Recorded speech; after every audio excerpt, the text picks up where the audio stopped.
Hi everyone, Sydney here at Supreme Tire and Auto. Today we're going to go over what kind of tools and items you should keep in your car in case of emergency. If your car breaks down on the side of the road, these items will be very useful, so let's get right into it. First, you're going to want to keep jumper cables in your vehicle. This will come handy if your car ever breaks down. Next, a flashlight is essential.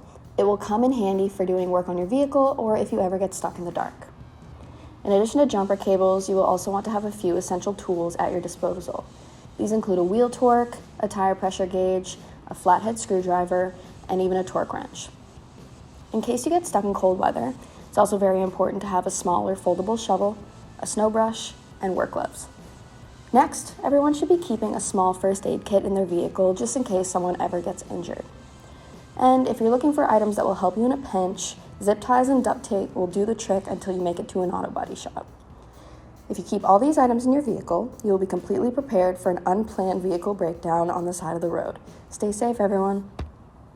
Thanks for tuning in to Supreme Tire and Auto's channel. Make sure to like, comment, subscribe for more Supreme content. And remember, if you can't come to us, we'll come to you. We'll pick up your vehicle, service it, drop it off. Check the link in the description for an appointment. We'll see you guys next time.